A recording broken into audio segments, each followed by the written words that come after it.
All right. Good. Oh, we're not live yet. We are. Hold on. Says we're live. Give me a second. We're good. Ladies and gentlemen, howdy and aloha. Welcome to another episode of Airey Bros Radio Live. We are here and you are there, and we greatly appreciate you tuning in. Tonight we're diving into the 2025 NCAA Division III Outdoor Track and Field Championships, featuring 5 of the top minds in the Division III. But before we get rolling, y'all know the drill. Smash that like button. Make sure you're subscribed to Airey Bros Radio. Drop a comment every view, review, and share. Helps grow and give back to the sports we love. Follow us on Instagram, YouTube, Spotify, and Apple Podcasts. As always, this episode is fueled by Black Sheep Endurance for all your endurance and nutrition needs. And let's not forget, we're here to shine a light on the coaches, athletes, and mentors we wish we had growing up. If you're chasing endurance, community, or purpose, this one is for you. All right, so before we get into it, just a little bit of breakdown what we got going on tonight. First and foremost, from the University of Wisconsin La Crosse, head coach Josh Buchholtz is going to be joining us at 7 o'clock. Then from the women's side, UW La Crosse, Coach Nick Davis is going to be joining us at 7:20. Then we're sticking in Wisconsin at 7:40 from Wisconsin Eclair. Coach Chip Schneider is going to be joining us. At 8 o'clock, we're going back to Jersey. Rowan University coach Dustin Dimit is going to be joining us. Then to close it out with the first women's Triple Crown at 8:20, MIT Director of Track and Field Julie Heyde is going to be joining us. So we are excited. We had a great episode last night, and we're going to get into Division III, talk about all that they got going on down or out there in Wisconsin, in New Jersey, and in Massachusetts. All right, man. Yeah, let's All do right. it.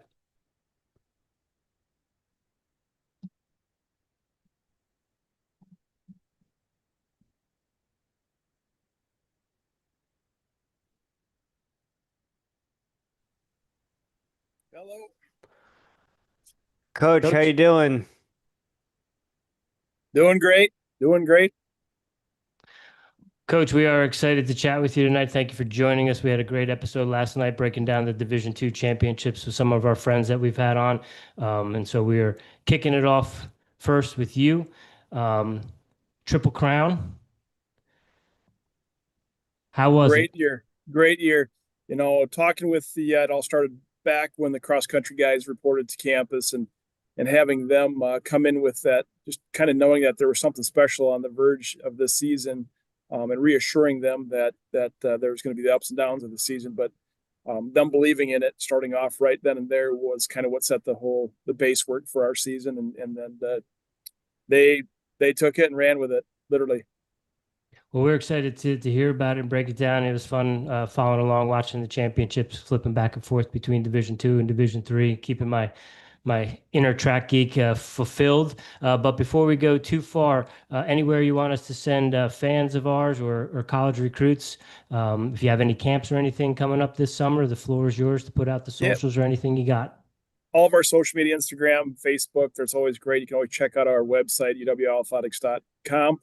Those are the best ones. And as far as the summer goes, we're going to regroup here. We just got done hosting the state high school championships. We no rest for the weary. We got off the bus from the national championships and turned around, and our whole coaching staff on both the men's and women's side, along with about 150 of our athletes, work the state championships here in Wisconsin. Great weekend. 29 state records broken here at our facility in La Crosse. So good things going outside of that. And I think we're really excited to take a little time off here as we start preparing to really get into the full swing of our recruiting season, which has already been going on, but we're going to really start hitting those juniors hard.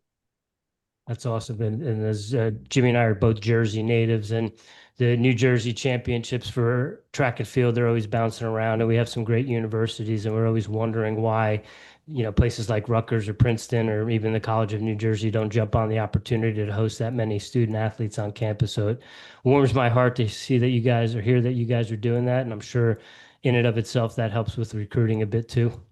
Absolutely. Those are just getting them on campus, getting to have all those state athletes onto our campus is huge. It's also great for the local economy. It's great for our campus. It's great for the kids coming in. Our facilities are top notch. We've got some of the best track and field venues in the Midwest here, from the indoor facility, brand new indoor facility. It's only 3 years old, right to our outdoor facility that seats about 15,000 total when it's all set up and ready to go. So we have those facilities on hand. It's a great opportunity to be in a championship environment. We're going to be hosting the 2026 national title or national championships next year. So outdoor next year is our place. Excellent. And yeah, we talked about the Triple Crown when we got John here, but winning national titles is not something you all are unfamiliar with. I was doing a little research. You guys, between cross country, indoor and outdoor track and field, you have 42 national championship trophies in the trophy case in lacrosse. Yes, it's not a bad problem to have. We have a shortage of space there, along with that doesn't include a lot of our second, third, and fourth place championship trophies. It's pretty cool when you come from a program top to bottom in all of our athletics. We have 80 total national titles to UW athletics, so that's something pretty special to have. Be in a program that has that reputation, and being able to lead the way with 38 of those being men's track and field, and another 4 of those for our cross country program. So it's pretty solid. So winning titles seems to be like something that is an everyday occurrence. So is a Triple Crown, did they make a big deal out of that, or is that expected? I think this is our 6th Triple Crown in the program's history, kind of looking back at the same time. And so I don't think it's expected. I know that's some of my goals as a head coach. I've got a pretty short list of things that I'd like to do, and the Triple Crown was one of those. I'd like to score in every event at a national meet. I mean, that's something every head coach should have. It. I'd love to take taking athletes in every event, but then scoring. We've come close a couple times. This one fell a little bit short, and we only scored in 9 of the 17 events that we had covered. But those 9 events were pretty solid for us at the championship meet. So yeah, the Triple Crown. I wish we did more for it. Just knowing how difficult it is to put 3 national titles on the line and be top in all 3 of those in a year is tough. I mean, just repeating year to year and repeating 3 times in a year, that's a pretty big feat for any program. Doesn't matter what sports. If you're competing in any of those sports, it's a tough one to do, and we're excited. We'll take it. We're gonna move on from there, and our goal is to do the next best thing and repeat again next year. Do you get to enjoy it? Do you get hung up on, oh, we only had nine and we didn't get all 17? Do you get to enjoy it? Do the kids get to enjoy it? I think they do. If you don't, you start losing respect for what you do. Is like, that we took guys in 17 events this year and only scored 9, but all of those guys are important. I mean, they got there. They beat out 21 other people in the nation to get to the pinnacle meet of the year. So they got to be proud of that. And throughout the time that they had competing in a season, it's important for us to remember that they're part of the team. Even those guys that didn't get to a national championship are a big part of our team. They're the ones that push our guys on a daily basis. They're the ones that make us good, top to bottom. So speaking of those athletes who don't get to go to a national championship, or there's people in front of them, do you guys have athletes on the team that are already on campus but don't necessarily start, that are going to be able to get into the lineup, and the next thing you know, they will be All-Americans in the upcoming seasons? Yeah, I think that is an important factor for us is the fact that we can only roster about 55, 60 guys. Just that's our roster caps for our program on campus. So depending on the year, we may get an extra 5 guys, but basically 55 is our roster cap. We've been up to 60, 62, depending on what we're allowed to carry as a team. But we have about 86 guys that are with us the entire season until the first meet outdoor. So, and a lot of those guys will try from 1 year. They'll give it a shot 1 year, maybe not make that roster the first year. They'll come back the next year. They find out what they need to do. They'll talk with the coaching staff. They'll talk with the rest of their teammates, and they'll talk about what they need to do to take that next step to make our program. And so we have those guys training right alongside them. We're going to roll into the fall this year with just around 150 guys trying out for the team. returners and guys that are coming in, newbies coming in as either transfers or freshmen. So, and right away we'll probably lose 20 to 30 that just they don't understand what it means to be part of our program. Yes, we're Division III, but we operate more as a Division I program. So they'll come into it. They're thinking maybe this is just like high school where it's, oh, hey, we have fun, we do those things. Yeah, we have fun, we do those things, but we're going to start the second week of the fall when we come to campus. We're going to be preparing ourselves gradually over time. We're going to build ourselves up, set that foundation, and then continue to be strong as the season progresses. So they kind of realize it right away, and they'll accept the fact. A lot of them are like, you know what, this just isn't cut out. I'm not cut out for this. And usually by the time that we get to that October, November, December, we're going to be down to about 100, and then we'll cut down to about 86 that will carry through pretty much the rest of the remainder of the track season, indoor. And then once we get to the outdoor season, we'll have to cut them just because of our roster caps that we have. Coach, across the board, cross country, indoor and outdoor track, how many gentlemen are you graduating? This year, Roughly. I think we had 16 total. And I believe 6 of them were at the national championships and 2 of them scored. So, Okay. and we lose Sam Blaskowski. Yeah. That's a big hit. We lose Adam Lenzer. That's a big hit. But just even those guys that maybe didn't score a point at a national meet, just having them around their senior experience at a national championship is something that's going to be greatly missed. Yeah, for sure. Sam was quite the athlete, huh? He is. That's a once in a lifetime, maybe once in a generation type athlete for a program. We've been very fortunate to have, a couple Olympic gold medalists. Andrew Rock came through our program. We've had several guys that are U.S. championships qualifiers, placers. But Sam coming along and doing what he did and resetting the record books in the 1, the 2, the 60, and the 4x1 at our level those are going to stand for a long time before they're pressed. Did I read that right? He was the first Division III athlete ever to win 4 100-meter titles? That is correct. Yeah, impressive. Yep. Coach, from your perspective as a head coach, you got wear a lot of hats, do a lot of things, take care of a lot of things, and manage a lot of things, whether it's budgeting, fundraising, all those things. Do you get to do the X's and O's specifically for an event group? Yeah. So as a head coach, I've bounced around. Originally, I was a pole vaulter.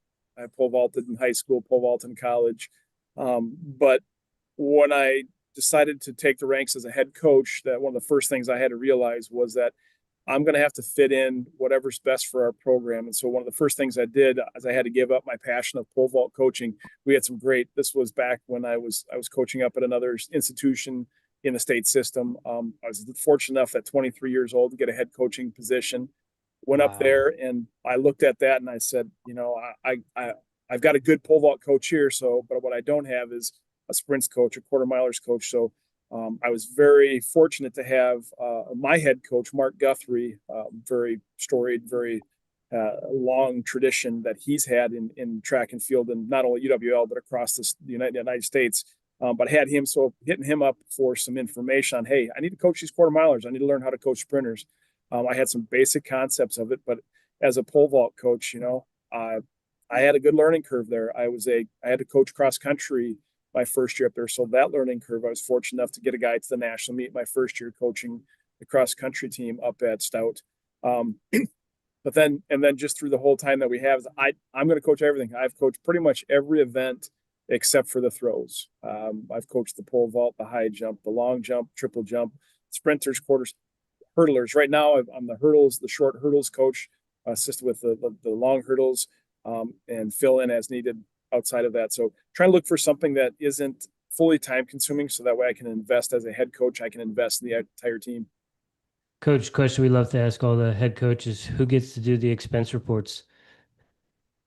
I'm a little bit possessive with that, just because I want to make sure it's either I invest the time into it, and I know it's done the way I want it done, and it gets done the way I want it done, or I can put it out there. And don't get me wrong, I have great assistant coaches. They would do great things, but I do my own expense report. They do their own expense report, and then we share notes. Okay. Coach, you mentioned having the state meet on campus, and having a storied program. When you're going against recruits, are you competing against the other Division I schools in the state? Yeah. So yes, the answer is yes. We're going to put it out there because if a recruit is looking at our institution and they look at it from the perspective of our track is 400 meters, our track is 200 meters, our program has been successful. If they start looking at if athletes start looking at our program and they compare us to any of the other programs, whether it's Division I, II, and III, and they're truthful with it, they're going to see those things like top to bottom. When we put an athlete on the track, they're Division I caliber athletes. So we're trying to recruit those individuals. We want those guys to come to our campus and take a look. UWL is a full package. Our campus is great academics. We're the second toughest state institution behind Madison, the Badgers, to get into. So academically, we're very sound. Athletically, we were just talking about the 80 national titles that our athletic department has, along with the 38 track and field.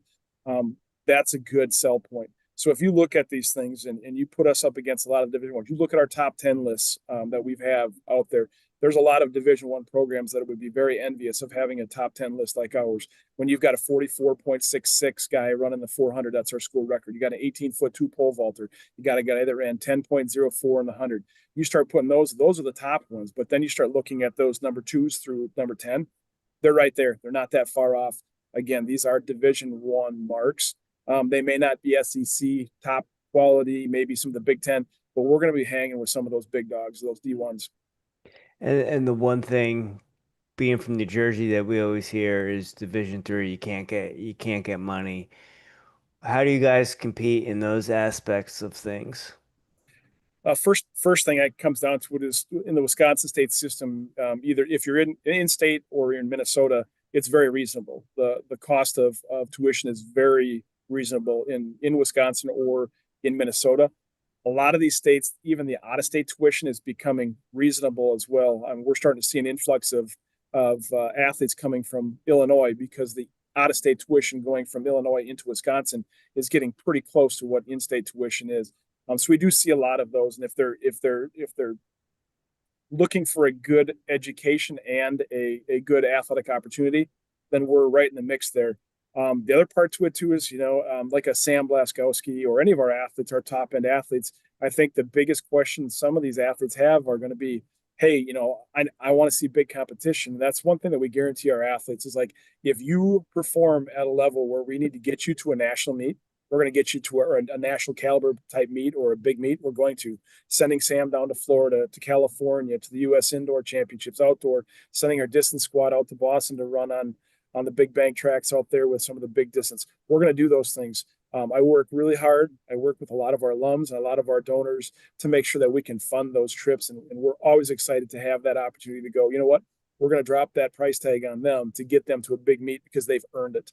I don't want somebody to sit there and look at it and go, Division III puts a cap on what I can do as an athlete. Coach, from an academic perspective, Jimmy and I are always curious. We found some interesting, unique majors at some of the different schools with coaches we've interviewed over the years. Is there anything that La Crosse is known for, or anything that a lot of the kids are coming there for? I know it's probably got a lot of your standard majors, but is there anything unique in La Crosse that we might not know about? We're pretty standard across the board, but I think some of the unique ones that we have, maybe it's not necessarily the unique ones, but even the quality of the programs that we have, some of the good ones that I've been around a lot are anything in that science biology realm is pretty good on our campus. The exercise sports science realm is very good with our PT program, our athletic training program, our physical physician's assistance program. Across the board, very good business program. Our College of Business is fantastic. We have probably the most of our guys that we have for majors are going to be coming out of that business realm, marketing, accounting, management, stuff like that. So that's pretty big into it. A lot of exercise sports science. And then you have a spattering of some of the education, teacher education stuff, psychology. But as far as unique ones go, I think we're pretty straightforward. I think the uniqueness is the fact that how strong those programs are. Right on. Coach, with all the shakeups and everything that's going on with NIL and transfer portals and roster caps, have you noticed a difference in recruiting at all with the Um, caliber that you have already? Not really. I think Yeah. I'm waiting. I think a lot of us Division III and maybe some of the Division IIs are waiting for some of these roster caps from the Division I, see how that's going to trickle down to our level. I think if you are a high quality track and field program or any athletic program, um, there's a good likelihood that we're going to start seeing some of those athletes that are looking that maybe on the cusp of maybe they're the 31st person on a 30-person roster, and so they're at a Division I program, so they're not going to make the squad, but they're looking for a good environment, a good program to be with. So I'm looking at those and going, you know what? Hey, we've got a home for you. Come on down, hang with us. We're gonna give you that opportunity, and then show those people, show some of those Division Is that, hey, I was a quality athlete. We're gonna give you that opportunity. Coach, last one I got for you, if Rich doesn't have any, before we get Coach Davis in here and let you go enjoy the rest of your evening. Biggest takeaway for you leaving the NCAAs this year, any surprises, anything that we haven't spoke on that you want to, hey, we need to talk about that. And what are you looking forward to for the off season besides recruiting? Yeah, I think the takeaway is just the strength that we have from top to bottom our program, um, the leadership on our team, the culture that we've created, which I owe a lot to former coaches, Mark Guthrie, Phil Eston, Don Fritsch, who passed away this past year, one of our long-standing alums and head cross country coach. I owe so much to those individuals that set the table for us and created the foundation. And so each year, my goal, and I would hope every coach that takes over after me, is what can we do to make this program stronger, better, bigger, for this continued success that we have. And then the other part too is just continuously recruiting good, academically minded, and athletically strong athletes to our program. Those are the big things that carry us, and then creating that environment within the team, that competitive environment where everybody wants to come here. They want to be part of this program, whether they're the 10th distance runner or they're number 2 or number 1. They're going to play a part of it, and they realize that being part of this program is bigger than themselves. So I guess that's probably the takeaway from this year is realizing that we can do these things. Every time that we've won a cross country championship, we've been the program of the year.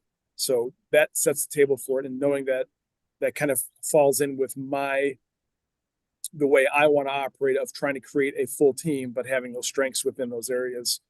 So hopefully that kind of gives you a kind of an answer to what we're looking for. And then as far as what am I looking forward to?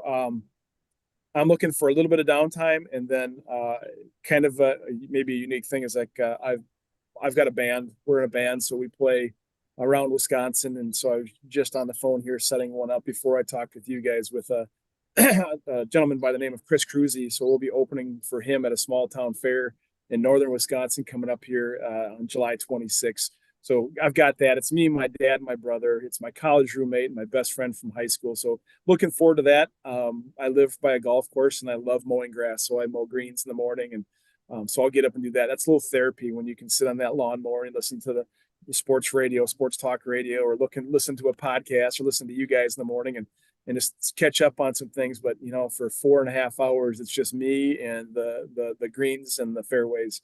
So kind of looking for some downtime, and then also, yeah, you kind of lose some time with your family. So being able to hang with my wife Heather, we're going to get out in the Mississippi River here in La Crosse.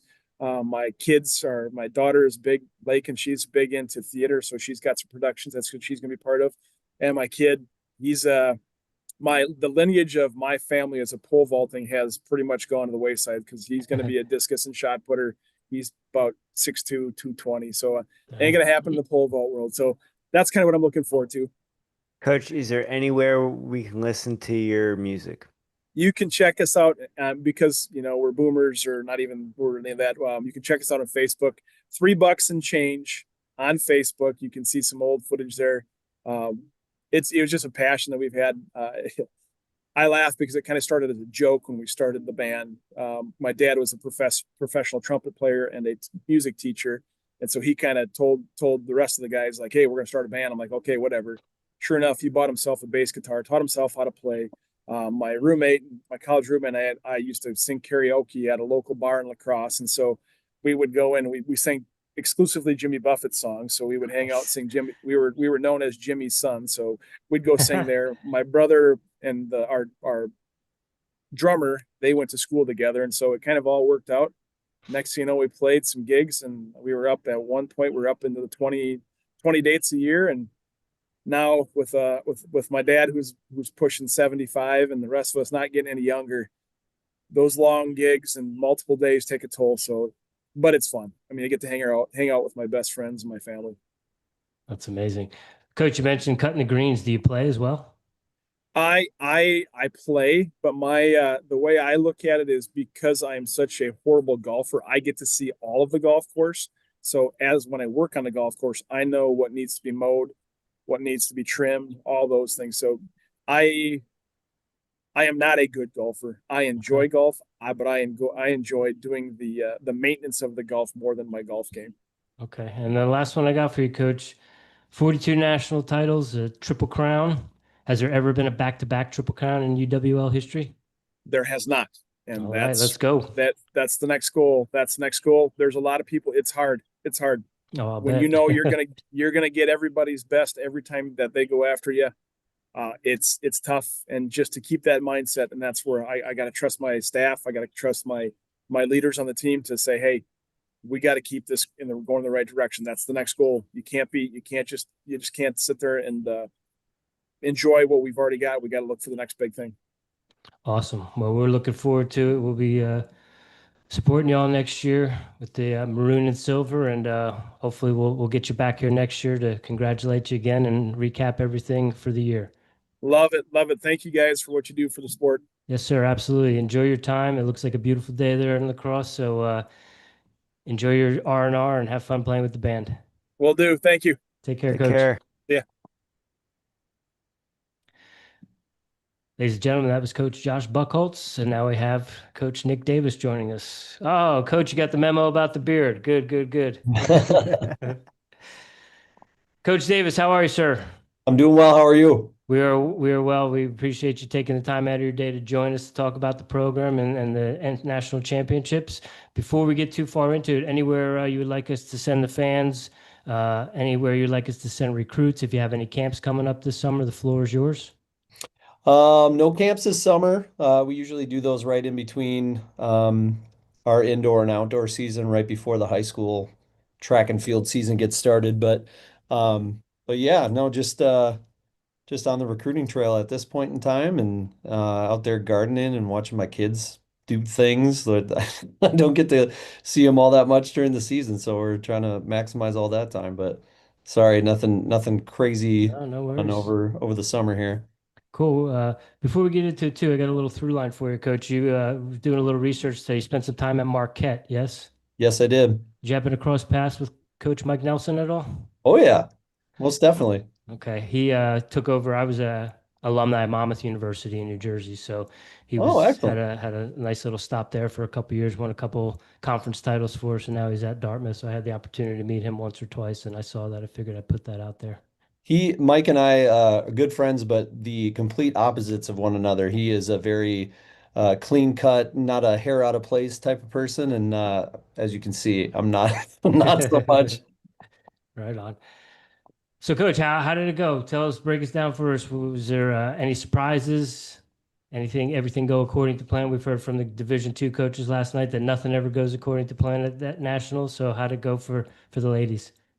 Overall, I think I think the people that were able to do something at the national meet in terms of scoring and getting on the podium and all those sorts of things, the people that were seated to do so did so. Like I think I'm sure we'll talk a little bit more about it, but Lauren Jarrett was on fire and actually had an interesting little bout of illness going into the third day of competition. So we were a little bit worried about how that was going to look, but she just showed up like she always does. And in the relays, the other legs of the relays that we had, both in the 4x1 and 4x4, just really stepped up. We had some people who were, very young. Like I'll give the example, our 4x4, two sophomores, a junior, and a freshman, and super excited about the future in that event. But for them to compete as well as they did and on a big stage at that early portion of their career is awesome, and we had a nice boost from our pole vault group all year long. They've been doing really well. I mean, event squad rankings, they were the tops of the D3, all pretty much all year. Maddie Haverstad, who was an 11-foot vaulter out of high school, is now jumping 13-1 and change as a sophomore. Got on the podium there, tied for fifth. I mean, we had some good stuff throughout, and we were excited about it. And the people that were going to the meet not seeded to score for the most part outperformed their seeds and got really close in that second team All-American area. But we're bringing them all back next year, basically. And I know there's some teams ahead of us that graduate a lot of big points, and we're excited to be bringing that all back and being able to run outside. I'm in my office here, just overlooking the setting for the 2026 Outdoor Championship. So we're excited about that. So, Coach, with the whole team coming back, what do we need to improve on as far as getting to the top of the medal stand? Well, I think we just need to continue to take steps, with our younger groups. Like I said, I mean, we had some big performers there, a couple freshmen, sophomores that were at a national meet, but we have quite a few people who are like right on the cusp, and those people who are there getting their first experience at a national meet. We hope that they'll use that experience and keep them hungry over the summer, so they train over the summer and into the fall, so we can level up, and I think that's from year to year, that's what we're trying to do. We're trying to get as many people as we can to the national meet to get that experience so that they can understand this is the level I'm at now, and that expectation kind of gradually rises as they get better and better. And I mean, I'm sure you've noticed the NCAA Division III is looking pretty awesome lately. It keeps getting better, and so we have to continue to rise to the occasion. And our goal every year is to be in the mix, and we've been fortunate enough to be in that.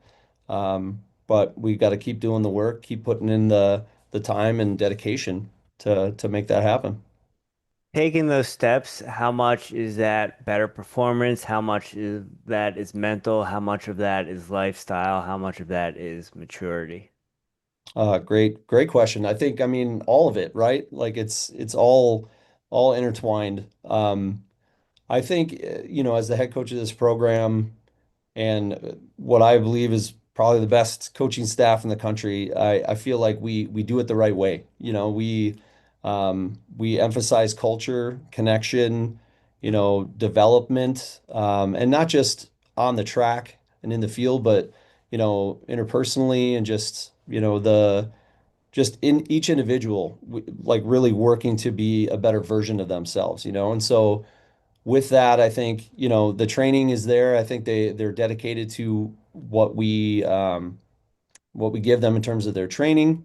And I think that the standard is set for our team, with the upperclassmen who have gone through it, and the newbies coming in next year. Some of them they're used to high school being, here in Wisconsin, high school season is 3 months long. So it's a big shift for them, but they have the leadership to be able to sustain that and transition. I think there's a lot of it is mental, from a standpoint of I think our team typically, the people that we recruit and the people that we work with typically need to learn how to be confident in themselves and how to grow into an elite level athlete, and they don't just, not often, not always, but they don't just often show up like, all right, ready to go. Like, what do you, like, they have to build their confidence. And we do a lot of work on that. We work with a sports psychologist, within our team, both from a team perspective and individually. And I think that's helped a ton. I think that's really made a huge difference. And I think that's made a big difference in not only just helping them to level up and get better, but also being more consistent and bringing their floor up too. It's not just the ceiling, but the floor. And I think that's helped individually, but as a team as well. And yeah, so I mean, we take all the facets of it. At this point in the year, we're soon to be welcoming our new incoming freshmen. We're already getting them, they'll have a big brother or big sister, little sister kind of thing over the summer where, they're answering questions and connecting and doing all that. So it just is a little bit more seamless transition when the newbies get on campus here. And, that's always seemed to help us out. And we just keep plugging away as best we can. Coach, you mentioned Lauren in the beginning of when we got on. She was a USATF CCA Athlete of the Year. Yeah. What kind of an impact player is she, and how does she lead from the front? I'll say this. I mean, it's not often you get an athlete, especially at this level, who is as talented as Lauren. Um, it's one of those things as a coach here, as the head coach, like just I find myself just enjoying the moment and the journey with her, a lot of times because you never know like when that's ever going to come around again. So it's really exciting just to watch her do her thing. Like she is an incredibly gifted athlete, whose ceiling is she's not I don't believe she's anywhere near it yet. I think she's got a lot of room to grow. Um, but the most impressive thing to me is just the way she carries herself, and we preach team. I recognize that track and field is a very individual sport, and not that we don't care about each person's development and all that. Of course we do, but we focus on competing for something greater than just yourself. And she has every reason to be just self-consumed with, all the accolades and all the marks that she's put out there. And she's so far from that. Like she is such an amazing teammate. She's one of our team captains. And it's not because she's one of the best on the team or the best on the team. It's because she is uh, always pushing her teammates to be better. And like her being up at the top, like it raises everybody else's game, and that's been really fun to see how, people have latched on to what she's doing and how she carries herself and just how she competes. But man, she's an incredible human being, and we're so grateful to have her on our team. Yeah, it sounds like you have an amazing culture there. I'm curious with that amazing culture with some of the coaches we talk to, it doesn't really seem to be an issue, but you never know with the craziness of the Division I field with NILs and those sorts of things. Do you ever have to worry about, different people sending messages about, hey, maybe you should get in the portal or any of that stuff? Have you had those conversations at all? Yeah, I mean, there's I think there can be some shadiness out there from time to time. Yeah. And I guess that's where you lean in on that culture, right? And Mhm. so, a person like Lauren's had opportunities to, I mean, she could have decided to go into the portal and transfer pretty much anywhere she wanted to. And we had those conversations, very candid, and like some things that, we discussed trying to improve and like, provide for her in her experience here. And I think that it's the culture that really kept her here, and we try to create a family around this team. And like Division III, we can't give out scholarship money. I have no other way to keep you here as an athlete other than putting all my time and effort into making it the best experience you can have. And so I think our staff does an amazing job with that. And, Lauren's staying here for her senior year and excited about it. And, I think that speaks volumes to what we're trying to accomplish here and how we do it. Yeah. On the flip side of that, though, with the success that you have with your athletes individually, but also as a team, with the roster caps and things that are coming, have you seen a trickle-down effect at all? Have you been getting calls from maybe some kids that didn't want to give you a look in high school that are now calling you back up? I think it's starting, I think and this is, I mean, I have no numbers to back this up, but my hypothesis is that I think you'll start seeing it a little bit more with the men first Mm. and then starting to trickle down to women. Given that there's a lot more scholarship money out there and more programs out there for women's track and field in D1 and D2, but you definitely see it. And we've been a place um, for good or bad, I guess, like when we typically lose recruits, it's not to a lot of other Division III institutions. It's usually to a scholarship or something like that at the D1 or D2 level. And what we've seen over the years, and it's not like it happens all the time, but like we fairly regularly we'll get somebody who will transfer back, will come to UWL after an experience that they didn't quite appreciate, at the Division I level.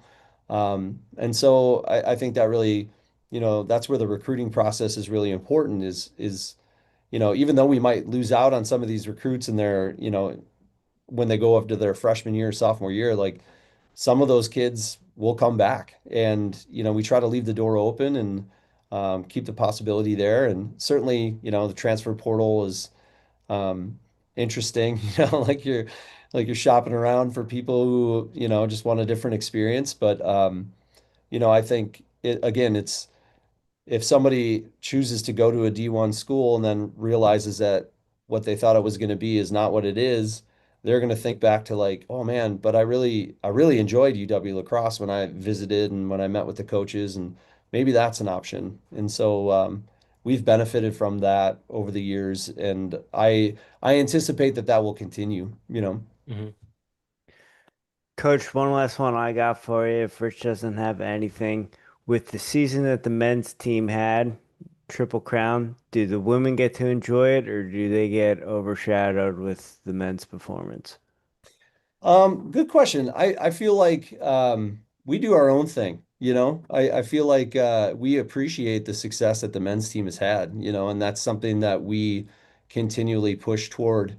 And it's one of those things where it's, you're constantly trying to better yourself. And when you see a program having that success, it keeps you hungry, to do it for yourselves. But I think the cultures of our teams are different, in terms of how we go about doing things, but both are successful in their own rights. And so I think it's really neat to see that success. And like I know that our women really appreciate having or watching them have the success that they've had. There's a time just recently too, not a couple years back, where we were having that success and the men were a little bit weren't necessarily winning championships. And that was, I think, again, we kind of feed off of each other in a positive way in regards to that. I think if you want me to answer the question from a societal standpoint, I would say that women's sports tend to be overshadowed by men's sports, regardless of what the success level is. And I don't necessarily appreciate that in a general sense, but like we do things the right way, and I feel like we're doing it. Like I guess the way that I feel about just anything is if we're like yelling for attention, then we probably don't deserve it. We should be getting the attention because we're doing things in a positive way and we're having success. And I think we're getting that attention. And so would I say they're overshadowing us? No. But I feel like in a general sense, that's typically how it goes in men's and women's sports, right? Yeah. Coach, I got two more for you. Yeah. Um, we know as three season athletes, there really is never an off season, and especially as covering cross country, indoor and outdoor track, the summer is kind of your your off season, but you're still going to be recruiting. You're still going to be in the office. You're still going to be Off. doing all that stuff. What does Nick Davis do to enjoy his summer? Ooh, good question. Well, I mean, first thing, it's just spending time with family Mm-hmm.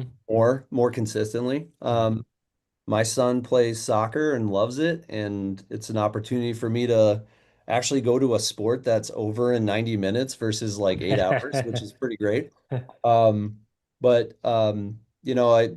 we have 3 kids, my wife and I, and she's a principal. She works in the summers, still.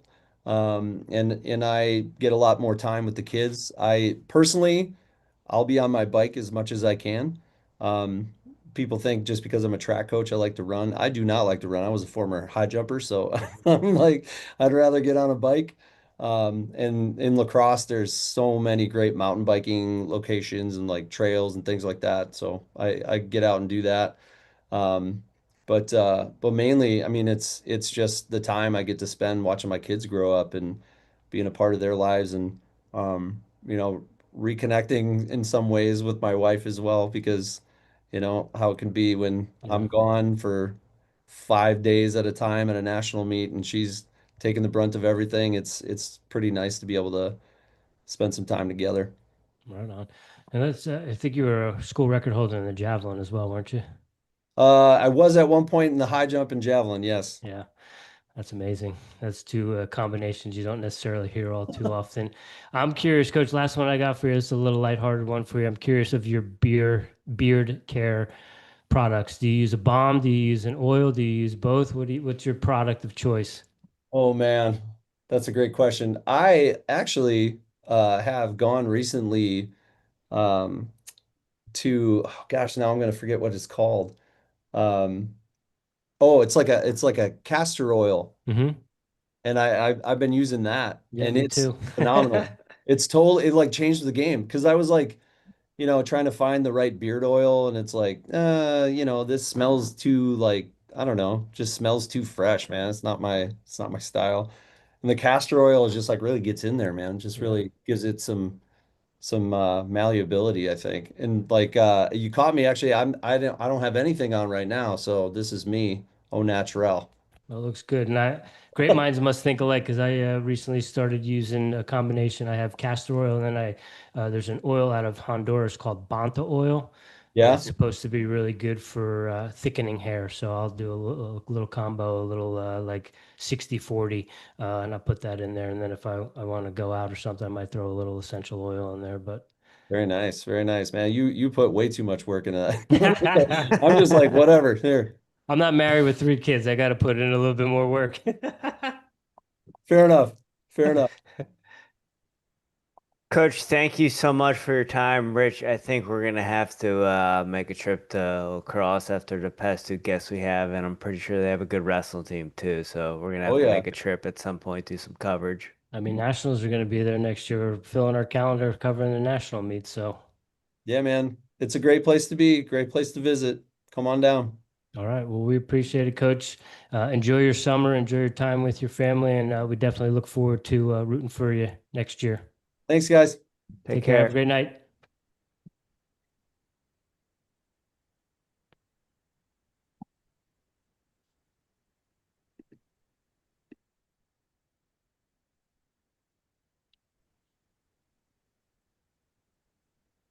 Coach Schneider.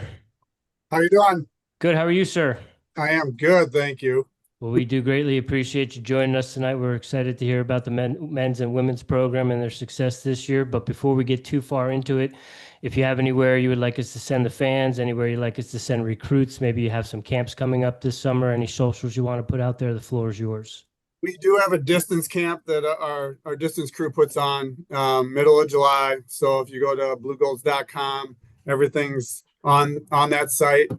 Coach Schwamberger and Coach Dolan do a really good job with that. So it's been pretty successful for us over the years. So we stick to distance in the summer.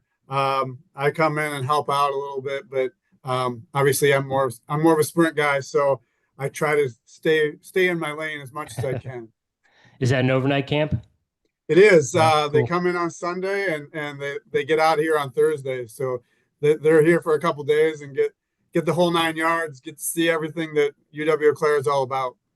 Awesome. And Jimmy and I have been to many cross-country summer camps, and some of our fondest memories are from the CBA Colt camp. So anyone that's listening out there that's a high school cross-country runner, you'd behoove you to get yourself to a overnight cross-country camp for sure. Definitely. Yeah. So, Coach, double trophies this year. Talk about it. Tell us about it.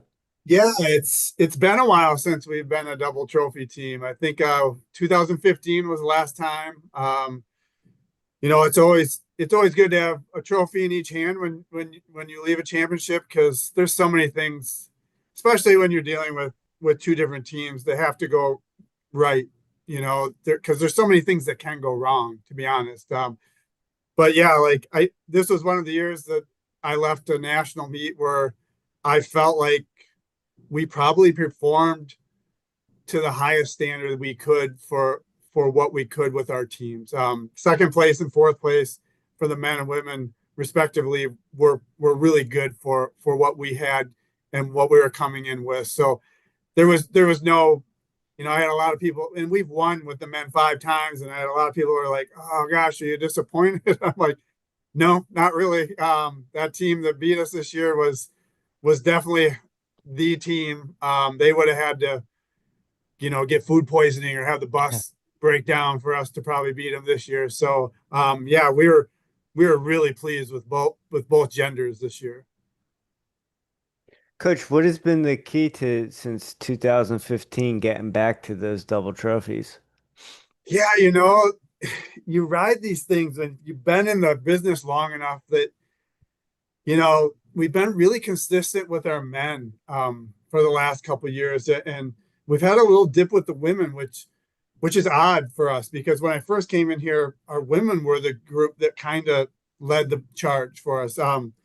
You kind of recruit basically the same every year, and sometimes you hit, and sometimes you have kids that pan out for you, and sometimes they don't. And this year we just had a really good group of women that had been sticking with it for 4 years. And on the men's side too. If you look at the group that really scored for us, well, we had a dusting of young kids in there, but it was definitely a seasoned group where they had been there a few times, and the women have been, watching the men trophy. And I think they were really getting tired of it.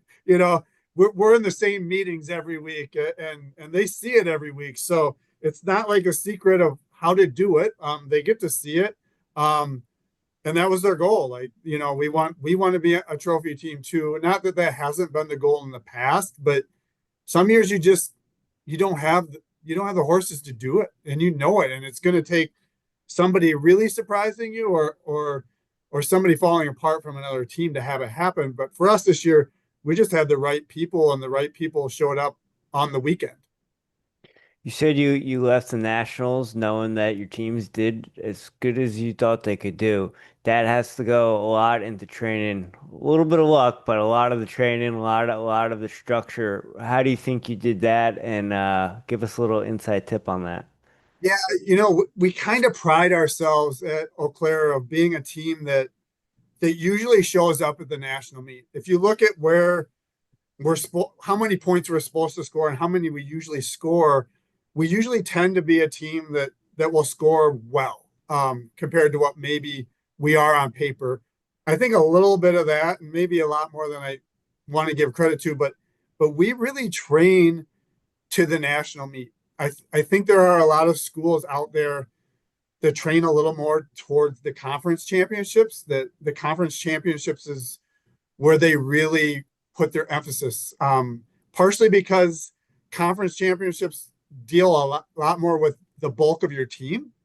And I understand that, but our philosophy here at UW-Eau Claire has always been that we're going to really push towards the national timeline. So we run our peak a little bit different to try to be a little better at nationals. We'll sacrifice some people at a conference meet, meaning we might not double or triple somebody at a conference meet as a distance person that could score in a couple events, because we don't want to really wear them out for what's coming ahead.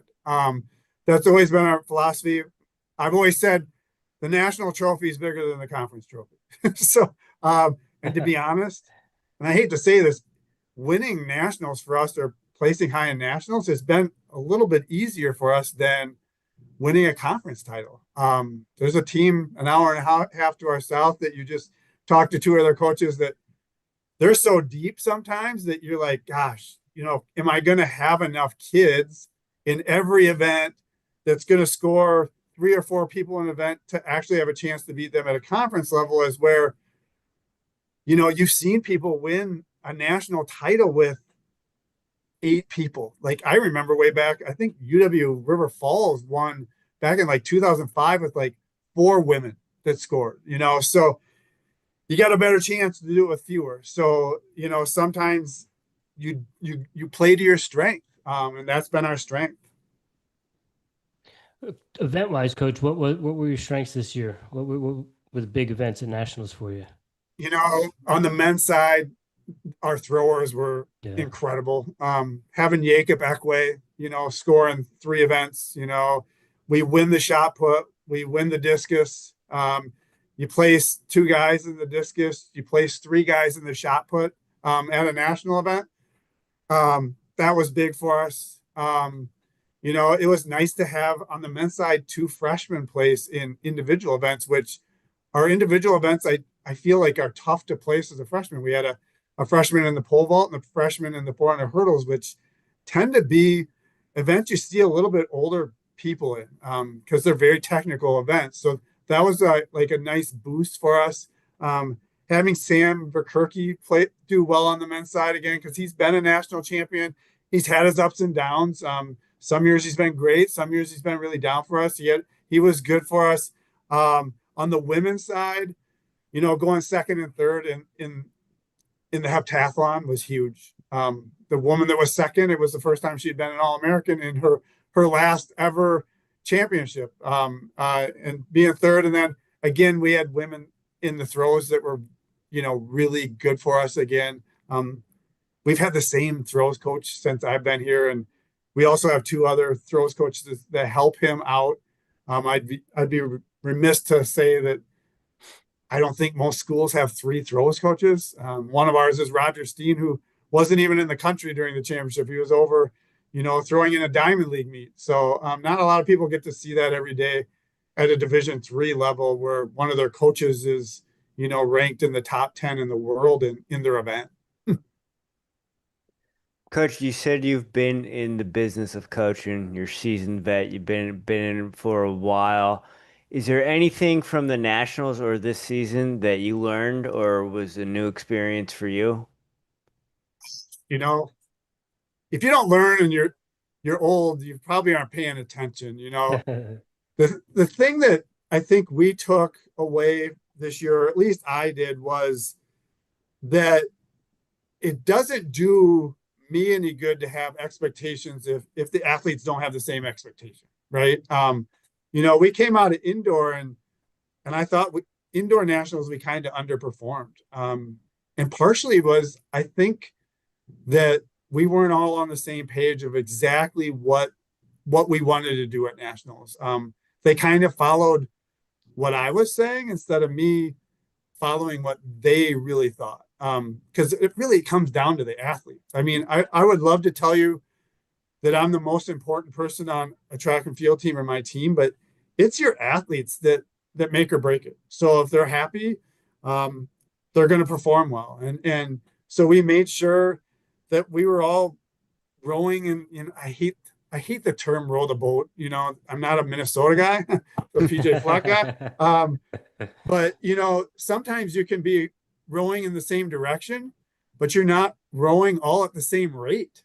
And if you're not rowing at the same rate, you're just going in circles, even though you think you're rowing in the same direction. So I think we just kind of got better at all being on the same page and making sure that we were all doing the same things, because I really try not to pay attention a lot to what other schools are doing, to be honest, because they don't really affect what we do.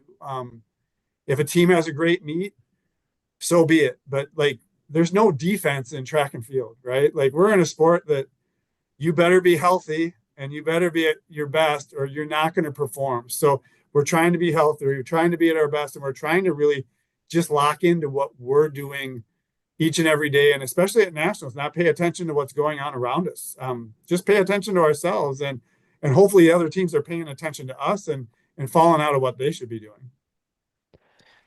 Man, Coach, it took me a long time to figure that out. Long after I had graduated from Monmouth University as a steeplechaser and a 10K runner, it was not until racing didn't matter to me. But I often tell my clients and my athletes at the high school level now that it's a race against yourself. And then, it's a race, if it's a course or a cross country meet, it's a race against the course. And then thirdly, it's a race against the other people around you. But you got to focus on what you're doing. That's a tough lesson. I mean, we all go through it, right? I mean, it's hard not to pay attention to what's going on around you, especially when you're dealing with 18 through 23-year-old kids and they want to look good every day. Mm-hmm. I always say that to my athletes. I'm like, your job is to want to look good every day. And my job is to try to convince you that it's this long 4-year process, right? Like, you guys being patient and I'll be patient. And if we meet in the middle, we'll probably be pretty darn good. But I want kids that want to be a little, like, you want the kids that want to perform every day, right? And it's your job as a coach to make sure that they're not overdoing it, or the ones that are underdoing it, that, give them a little kick in the butt once in a while and say, hey, college is fun, but it's a little more fun when you're winning. Those other things kind of are secondary, hopefully. Coach, one last thing I got for you. If Rich doesn't have anything for you, what is your biggest focus in the off season going into cross country that you really want to take time and hone in on? I think anybody that's not honing in on, like, recruiting and what is turning kids on and what's turning kids off these days, because it's different every year, right? Like, gosh, when I came into the biz 23 years ago, you're on the phone with kids. Now it's like, do I text them, or am I Snapchatting a kid? Like, what source are they really responding to you to? When you have them on campus, like, what is really important to them? And I think a lot of that is you have to have the conversations with the kids that are in your program now. They're your best resource. It's like, you were just there a year ago. Like, how did I get you? Like, how would I lose a kid? What would impress you? So, that, and to be honest, just taking some time away. Anybody that doesn't, and as athletes too, right? Like, you have to take time. You have to detrain. Even as a coach, I believe that. Like, I need some time where it's like, yeah, I should probably be in the office working my butt off, just like it was the regular season, because you feel like you're falling behind if you don't. But it's necessary. Otherwise, you just get tired. So, for me, it's just, maybe sneaking a nap in once or twice this summer. There you go. I'm not a big nap guy, but man, when I take them, I feel great. Other than your naps, what else does Chip Schneider do in the summer when he has a little bit of downtime? Well, I'll be a little shameless here, but like, I'll get out to the U.S. Championship meet this year, because one, I have an assistant coach that will be throwing the shot put, but I also have a son that is a professional runner that runs in the 400 hurdles. So he'll be there in the 400 hurdles again this year. He's training out east. He just moved. He was a 4-time Big Sky champion in the 400 hurdles. So he kind of followed my path. That's what I was when I was in college. So I'll spend a little more time actually following my son's journey. He's got a couple of meets here in Canada over the next couple of months before the U.S. Championships. So, I didn't get to see him run a lot during his collegiate career, because obviously his time was my time. So, it's nice that now he's a professional, that his season kind of goes into the summer. So I'll spend a little more time with that. Probably spend a little too much time around the house and bother my wife. She's used to me not being in the house. So I'm sure I'll do that until she says, go back to the office some more. I lied. I got one more now that you talked about your son. Are you able to be just dad, or is there still some a coach that comes out when you're watching him run? I try to be dad as much as possible. We definitely still, like, we still talk race strategy and things. He has a coach out in Virginia Tech that he's working with now, that I try not to say too much, right? Like I like to be dad. I will tell you this, like when I'm watching him race, that's the most nervous I get. Like I thought I was nervous when I raced. If I watch somebody on my own team race, even at nationals, it doesn't hit the level that watching your own kid, especially at the highest levels. It is crazy to not like just to be a spectator and not have a lot that you can really do to make it go your way. Cause obviously, like I would give up a lot of my success so that he could have his own success. The hope is that I don't have to, like that we can both be successful, right? So that's kind of how it works in our family. It's like do your own thing and be really good at it, whatever you're doing. So That's awesome. Rich, those Wisconsin coaches, they got some energy, man. Coach, you Yeah. got me fired up right now. Thank you so you much got for it, your or time. else I'm going to be in trouble. That school below me will just kick my butt around if I don't bring some energy, right? Yeah. Well, Coach, thank you for taking time from your day and your evening to chat with the Airey Bros and enjoy your summer. Get those naps in. They're a game changer. Thank you so much. Appreciate it, guys. Have a good summer. You too, Coach. Have fun at nationals. It's the Thank national you. championships.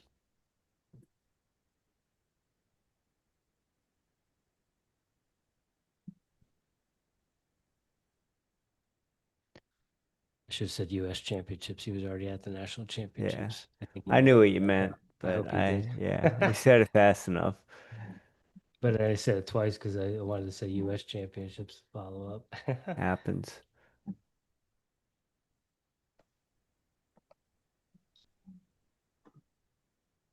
Coach, how you doing? Good. How are you guys? We are fantastic. Thank you for joining us tonight. Thanks for having us. Coach, before we get too far into it, if you have anywhere you would like us to send the fans, we are Jersey guys. If you have any place you want to send the recruits, if you have any camps this summer coming up for Rowan, anywhere the socials you want to put out there, the floor is yours.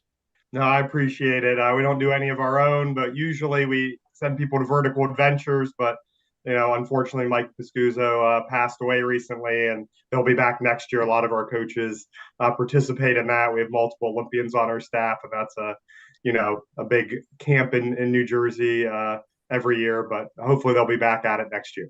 Okay, Coach. The most important question we're going to ask you. As I mentioned, Jimmy and I are both Jersey guys, so we have to know: is it pork roll or Taylor ham for you? Well, it's pork roll because I'm South Jersey, so that's you guys too. I know you guys are on the shore, kind of right on the border of probably what's what. Yeah, I mean, we like to say Central Jersey, but as athletes, we were South Jersey Group 2, so. Yeah. Nice. Yeah. Coach, you guys had a great national championship performance. What were you expecting that going in? Yeah, we were hoping that we finished third indoors. We were ranked sixth going in. There were six really good teams this year where, and some others right after that weren't ranked there that, St. Thomas ended up, finishing even higher and getting fourth. But we knew there were a bunch of good teams, but we thought we had all the pieces to, really contend. We knew it was going to be hard to beat Lacrosse with their depth, but, we thought we could be somewhere in that mix. And, our guys stepped up. I think all but one or two guys finished higher or the same or higher than they were seeded. And, that's what you're looking for is peaking at the right time and having a great finish. You mentioned being sixth going in. What do you think the difference was getting on the podium? Well, I think a lot of it is, having a big group like that, like the teams you just talked to, it's the same thing. It isn't quite as intimidating going there, especially for the young guys. We had multiple freshmen that were individual and relay All-Americans. So, having a big group there and it feeling like any other meet instead of being one of three or four people in some of the teams that don't do that. And it's kind of overwhelming, this big experience. I think that helps. And just the guys that we had on our team that had been there before. We had multiple freshmen last year. This coming recruiting class is probably our best recruiting class ever. And that's the third year in a row we've had our best recruiting class ever. So if you can stack those things, that really helps with young guys coming back that already have experience and can, kind of help keep the other young guys calm. So it doesn't sound like it's going to be rebuilding. It's going to be reloading. Yeah, we return everybody that scored this year, Okay. except for one guy. our guy who won the hurdles, but we had our returning national champion fell in the prelims. So having him back should hopefully balance that out for the same amount of points. So we should be a great year next year as well. Yeah, you guys are like Hurdle U, huh? Yeah. Coach Tate does a great job there. One of our, like I said, 2 Olympians on our staff, and has been the Team USA coach 7 times. So it really helps having him there. And he's worked with multiple Olympic medalist hurdlers privately. So it's a big draw here. And, we get a lot of the top athletes in New Jersey and, throughout the country that are interested in Rowan because he's here and because of the success we've had. Yeah. Jimmy and I are old heads, and we were raised to be students of the sport, so we appreciate the legends and the things that they have done. But sometimes, you're talking to kids and they don't even know who Michael Jordan is. So from a recruiting perspective, when they hear these sorts of things about who's on the coaching staff, does it make an impact with them?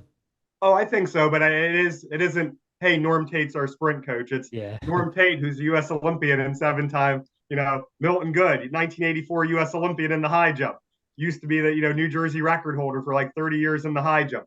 Those things resonate, and then they come out and see kids at meets and things like that. So seeing that, and they ask them to see their jumps, and having those kind of things really definitely does benefit, I think, in recruiting. One time we had 4 Olympians on our staff, which was more than any D1 program in the country. So having those kind of things and having those selling points helps us in, a very different market than the Wisconsin schools, where we are flooded with D1 and D2s in our area in the Northeast. And, we're definitely, coming up against D1s, your alma mater, Monmouth and, a bunch of other schools all the time. So, really having a way to stand out in that, and, the coaching staff we have, the level of success that we have, and, that chance to, be in the mix for a national title, I think really helps, because there aren't a lot of teams in the Northeast in any division that have a legit shot at that. Gotcha. You mentioned competing against, schools like Monmouth, some of the Division I programs in New Jersey. How much does it help bringing home indoor hardware, outdoor hardware with a predominantly New Jersey roster? It helps a lot. Our guys are social people. They, are good at recruiting, along, with our coaches. So it really helps seeing that. That's what I do on the bus ride home from the meet. I'm texting pictures of us with the trophy. I'm, making sure people, I'm not relaxing from the meet. I'm worried about how the next time is going to go. We enjoy it, but, I like the kids to enjoy it, but I want people to see that right away, feel the energy our kids have from those pictures, want to be a part of it. And, that's been really helpful, and it helps that, there's a lot of high school coaches that are Rowan alums, and a lot of New Jersey coaches have seen the success, and they push kids towards us. So we really appreciate that, and that they always encourage people to look at us, because we usually end up being the lowest cost anyway. Very few people get a full ride in track and field, not at Rutgers, not at Monmouth, not anywhere. So as a state school, that really helps. And then Rowan's growing reputation academically, helps a lot as well. We're the 3rd fastest growing university in the country, and only us and Michigan State now have 3 medical schools. We have an MD school, DO, the vet school. So like saying things like that, that's what opens people's eyes. And then you get them on campus, and the $2 billion in new buildings in the last 10 years helps a lot as well. You mentioned sorry, Rich. You mentioned being one of the lowest costing schools in New Jersey. We know athletes, they want that money, right? Even if it means, I only have to pay 40 grand opposed to 60 grand, right? They don't comprehend that. They get the money. Do you have to really beat it over kids' heads? Like, hey, we're not maybe giving you any money, right? You're getting your grant, you're getting your aid, and you're going to pay way less. Is that like a kind of like teaching a kid to do math to figure that out? A little bit finance. Sometimes. The crazy thing is the distance kids, that it's more that, like sprinters, hurdlers, jumpers, throwers, for whatever reason, they do look at the bottom line more often. Maybe on average, distance runners are a little more affluent. I don't know what it is, but for whatever reason, it's a little bit easier for us to get some of the other events than distance. But exactly what you said is the reason why. I don't know if it's parents or who say, my son's a D1 athlete, and that's enough. It's $1,000 to St. Peter's. That's enough. But, whatever it is, we always just encourage people to take their time in the process. We never try to put deadlines on people. So we want people to find the best choice for them. And a lot of times we think it's us, but we want them to come to that conclusion, because that's a big reason we haven't had a lot of transfers out, despite the portal, despite this new thing we're in. Like, we are losing Jameer Brown this year to Syracuse. They offered him a lot of money on top of the full ride. But, we knew that coming in. He was the 7th best hurdler in the country in high school. We knew that he was the, I think, 2nd fastest US born college hurdler. So he outperformed the people, he graduated with, broke D3 records, won a national title with us. So we're good with that, and we'll embrace the new reality, because I think we're going to see that more and more often with the settlement, smaller rosters. I think we're going to get better kids earlier, but more kids are going to look, like you said, to get some of that money. But, the nice thing, I think, is because the team's good and we started a lower cost, it's going to usually have to be Power 4 and some NIL in addition to that, because otherwise, why would you leave a place where you're getting better and having a chance to win? Yeah. Well, on the flip side, I mentioned that a little bit with the roster caps and stuff. Are you starting to see maybe some of those kids that, thought they were Division I athletes, or thought maybe, the book scholarship was trumped the cheaper 4-year education? Have you started to see some of those individuals, maybe not things working out at the Division I level, giving you a second look, calling you back up? We have that every year. That's how I end any recruitment that goes somewhere else. Like, we're sorry to hear that. We wish you the best there. If it doesn't work out, you're still welcome to reach out to us. We get a lot of transfers. We get 8 to 10 transfers a year, mainly Division I and II, but, we have multiple D3 All-Americans that have reached out to us about transferring in. And we have had some really, really good guys recently, like, from Power 4 conferences reaching out where it just wasn't a good fit for them, or other things. We'll see if we get any of them, or, most of them, but, it's something that's always good to be in those conversations. And, when we're losing out to Ivy League schools or Power 4 schools in the recruitment battle, we're talking to the right people. Yeah, no doubt. Coach, with the success of this year's indoor and outdoor team, as athletes, we're always thinking, like, what can we do better? How can we do better? We're thinking, like, what do we got to do next year to beat those 2 Wisconsin schools? Have you and the athletes, have you had an opportunity to kind of savor it a little bit and embrace it and enjoy it before you start looking to next year? Yeah, and we really encourage our guys to do that. Some of the guys who've been here a while, it's rough. Like, us and Wisconsin lacrosse are the only 2 programs that since the pandemic have been top 5 every year. Our worst finish is 5th. Their worst finish is 5th. Eau Claire's been pretty close in that as well. But, some of those guys, like, getting 3rd that many times, they're like, we want more. So, like, look around. Like, this is where everybody wants to be, right? They're, especially when they see the teams who do it for the first time, or for the first time in a long time, I think they realize that a little bit more. But there's definitely a hunger there. Lacrosse beat us by 0.06 seconds there in the 4x1. We ran the 2nd fastest time ever, but still lost. Those kind of things sit with our guys, and they want to come back and do it. But we're like, you still ran the 2nd fastest time ever. Like, how awesome is that? Like, this is great. Enjoy that, do it. But then, it's been a couple weeks now. I'm getting texts. When is the summer training program coming? We're ready to go. We're ready to get there. We had guys at Meet a Champs on Wednesday, out there trying to talk to guys who hadn't made a final decision, but, have applied and been accepted, to make sure they knew they wanted them there, to talk about, the culture and those kind of things. And those kind of things are great, that they have that much desire, that much passion for the school and the team. But we do what we do, enjoy it, but then say, let's get back at it and try to go out to lacrosse next year and knock them off at home. But it is one of our favorite places to go. They do a great job hosting. It's a beautiful facility. So we're excited to go there and go after it and, try to win our 6th team national title. So it sounds like you don't have to worry about accountability too much. You got some hungry guys. Yeah. We still push it, but they push it on each other too. Like, it's a big thing we talk about in our culture, that we can't want it more than they do. Yep. I'm a super competitive person. All our assistant coaches are. We're very different in that we only have 2 full-time coaches. Everybody else for us is a volunteer or a part-time coach, but they are so dedicated that they're there every day.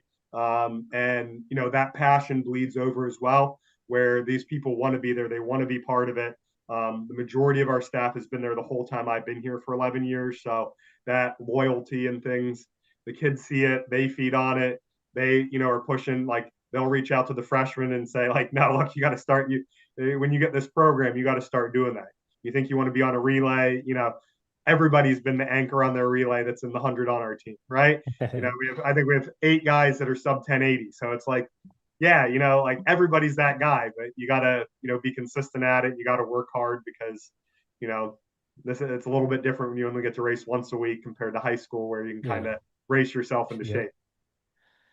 Coach, I have to say, you saying that your athletes are at the Meet of Champions and they're doing the recruiting for you, that warms my heart. I've stood on the side of that fence many a day when Rich was competing and then when he was coaching. And it's the same kind of environment down at the New Jersey States for wrestling. We cover wrestling as well. It's the same thing. You see the Rider kids there, you see the Rutgers kids there. I think that's awesome.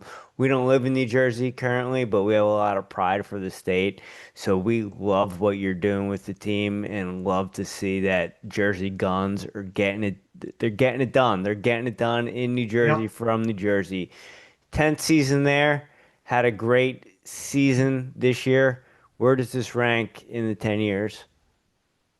It's right up there, especially the fact that we pretty much performed or outperformed almost every event ever besides the fall and the hurdles there. And I think maybe one others, every person scored more. I think we scored 12 and a half, 13 more points than we were supposed to on paper. So those kind of things are what, are great to see. There have been times where we're not in the mix and it's a special year. There have been times where we finished really high, but we were so close to winning that, I'm trying to make, be positive for them, but it's really hard to walk away from some of those. You can see all the ways that you could win, but it takes a lot to be there. It takes a lot for these guys, the work they put in and to come out, in the places they did. I think we had so many seconds this year as well. So many guys being close to winning. That's hard.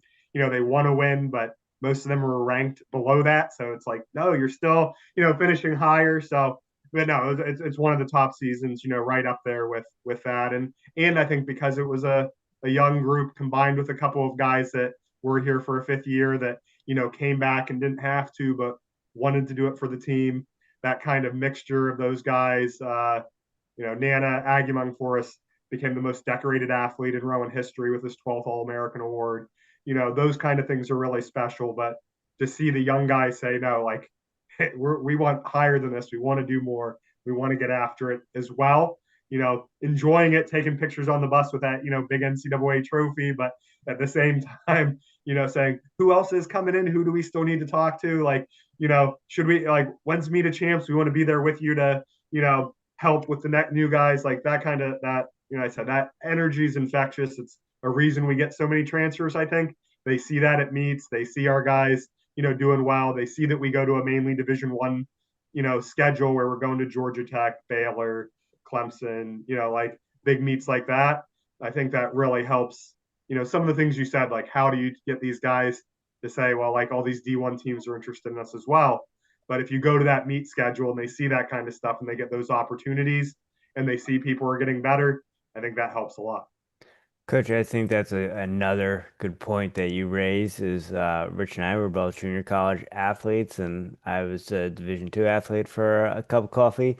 And one thing that you realize when you're in those programs is it's all Division I that you're competing against. You're going to open tournaments, you're going to invitationals, and there's no lack of competition, right? And especially at the junior college level, the only time I saw junior college kids was at the national tournament, right? Yep. Everything else was for your schools.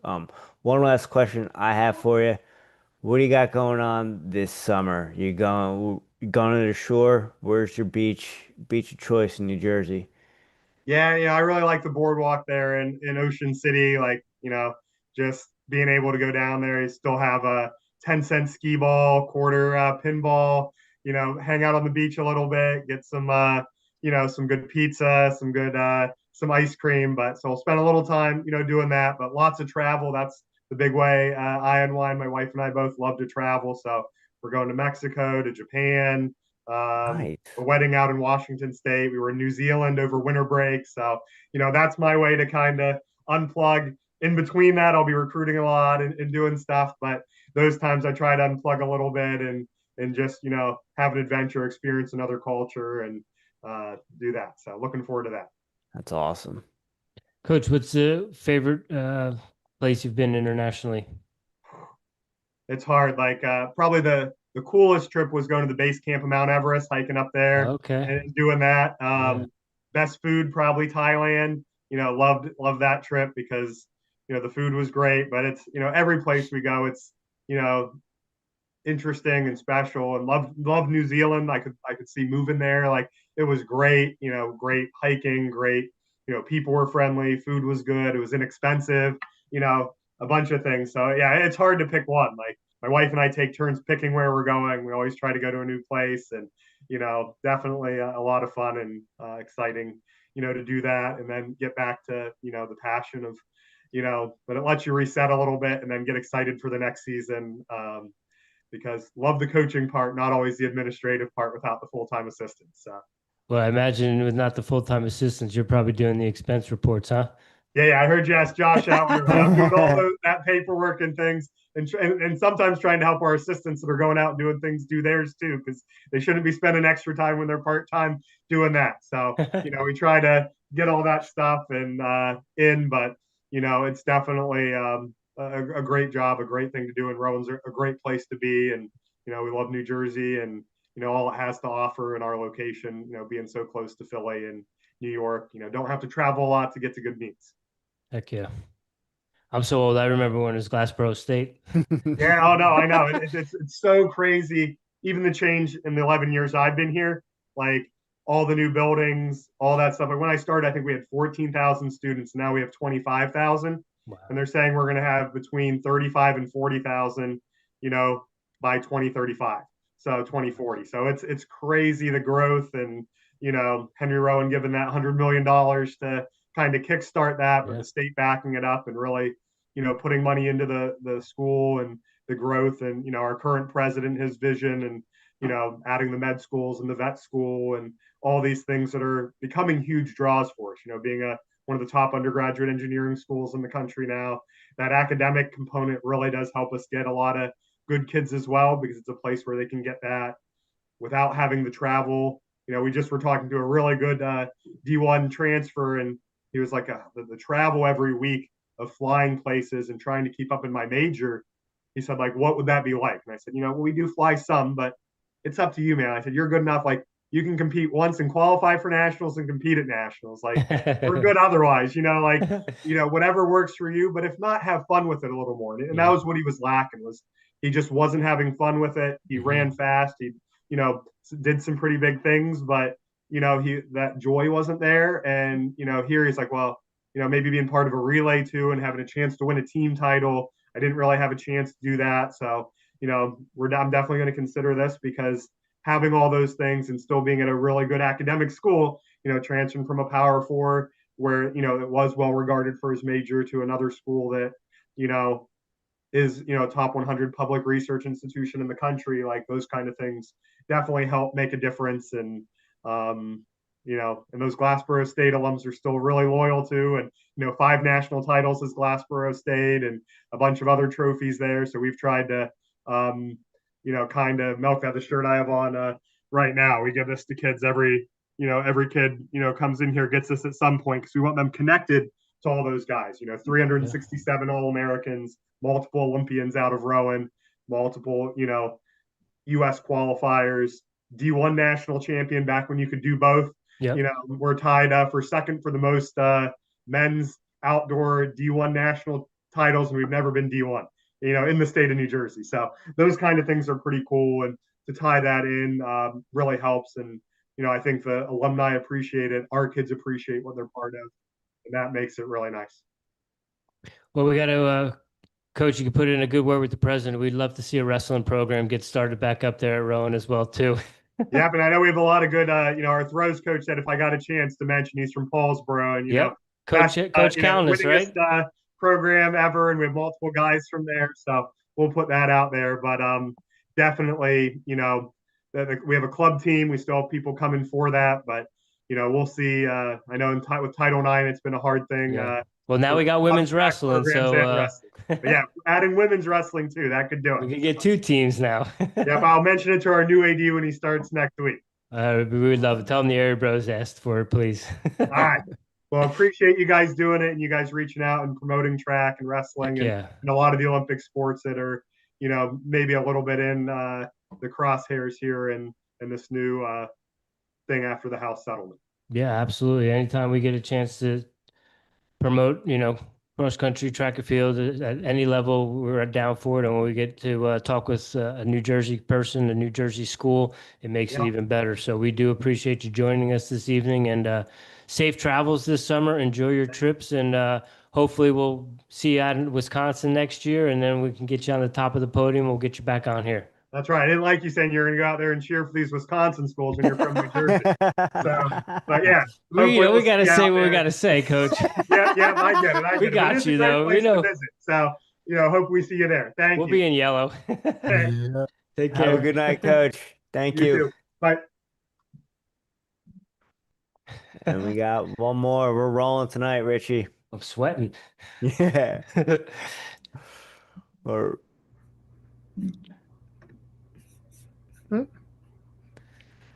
Coach Heyde, how are you? I'm great. How are you? Can you hear me okay? We can hear you great. Thank you for joining us this evening. Sorry if we were keeping you waiting. We're just having a blast here talking to the other coaches that were not a problem. Joining you on the podium, and we are excited to chat with you. And congratulations on third national championships of the year, Triple Crown, first one ever in Division III for women's cross country and track and field. It is an honor and a pleasure. How are you this evening? I'm great. Thank you. How are you? We're great. Good. Have you had some time to decompress, enjoy it, and not think about repeating? Yeah. Definitely some separation for sure, but just trying to wrap up the year and still, get ready for next year and spend some time with my family. And I hope my kids don't end up showing up on the show because they should have been in bed at 8:00. And clearly not the case. We'll see if somebody runs down here. It won't be the first time. We've had guest appearances from sons and daughters. We just had a cat fall from the stairs with our last guest. Okay. So it's anything goes on Airey Bros over here. All right. Coach, before we get too far away from the beginning, any camps going on this summer? Any socials you want anyone to know about? Let's put it out here. We're not going to do camp this summer. We are actually planning on starting our camps this summer, but we are redoing our indoor track. So it is being all redone, resurfaced. The turns are being made wider. So it's going to be a pretty cool spot come next year. But without the indoor track facility, if there were kind of crappy weather, we're not planning on doing a camp only on the outdoor track. Leave it to the engineers to widen the track. Exactly. Yeah, it's not that wide on the inside of the building, but we're getting as far as we can. Awesome.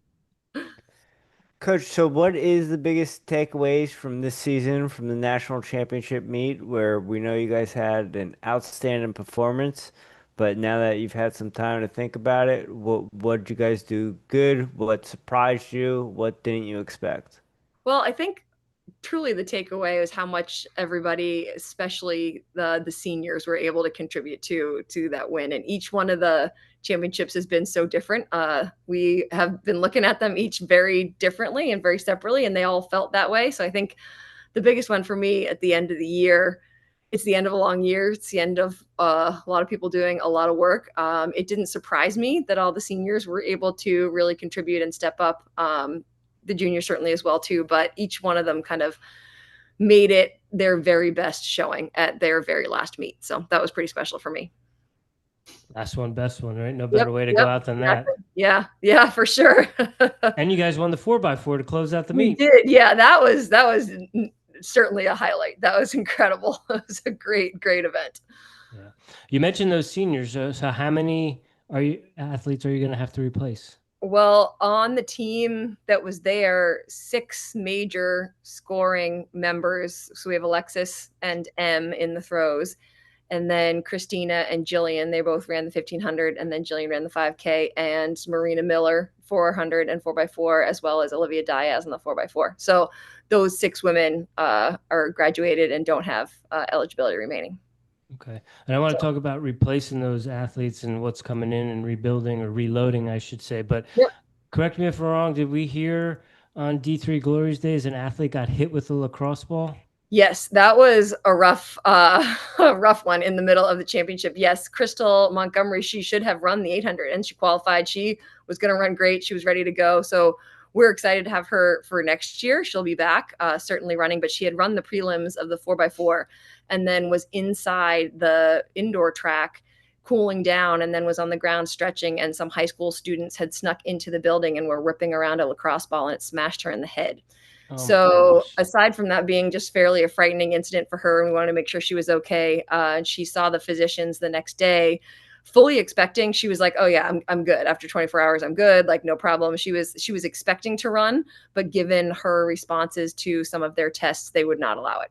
The doctors wouldn't let her run, so she was pretty upset, pretty crushed. We were pretty crushed on Friday. It was one of those where you're not expecting that, and you're certainly thinking that she's going to go and make a final and contribute to the team points, but also you want to make sure you're not letting an athlete who possibly is hurt run. So that's our first and foremost. We want to make sure she was okay, make sure that there was nothing, that she needed to be, that she certainly needed to be taken care of. But then the physicians reevaluated her again later on Friday and then reevaluated her again twice on Saturday, once just in the morning. And then once after they made her go through like a full warm-up protocol to make sure that she was not, that even increased exercise was not going to give her any dizziness or anything like that.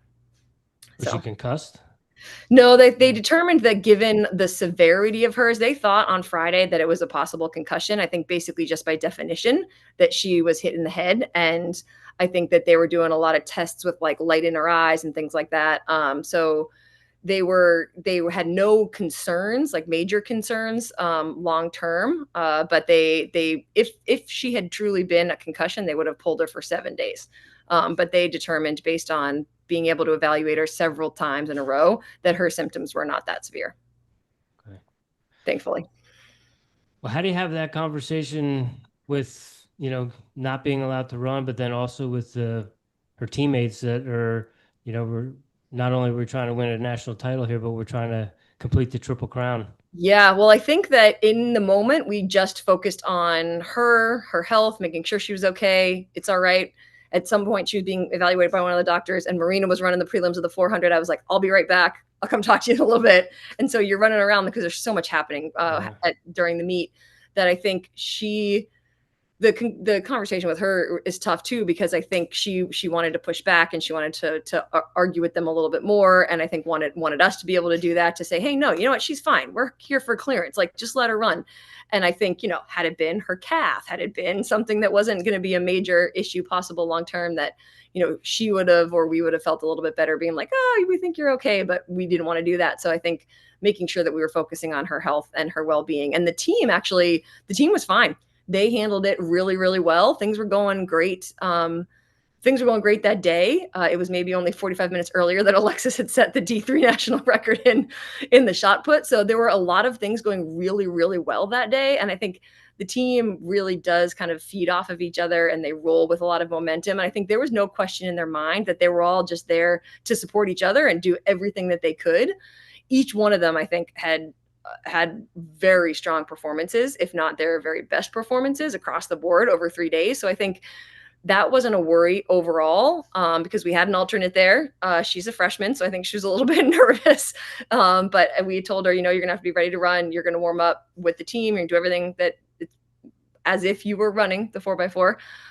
And by the time we got to, and we didn't really address it too much with everybody except for the 4x4 specifically, to be like, listen, if she's not allowed to run, this is what we're doing. We've got a game plan. We'll know exactly where we are by that point in terms of overall team points. But, you focus on yourself. Marina had a race, an individual race. So we wanted to make sure everybody was okay. But then they could tell on Saturday morning, and I think I could tell when she got there, that when she went and spoke with the doctors, that she did, even another 24 hours made a big difference, that she felt drastically better. So I think everybody felt a little calmer at that point. Okay, good. Coach, Yeah. is that the most unique situation you've ever had to deal with? Yeah, actually, it probably, I kind of thought at first. So we actually have our men's lacrosse team practices on the infield of our track, but we've got netting all the way up and around. But occasionally there's some lacrosse balls that sneak by. So, they roll across the track occasionally. But I was watching the women's 10K. Kate Sanderson was running, and Derek, one of our other coaches, texted me and said, Crystal's with the ATR. She was hit with a lacrosse ball. And I thought it was a joke.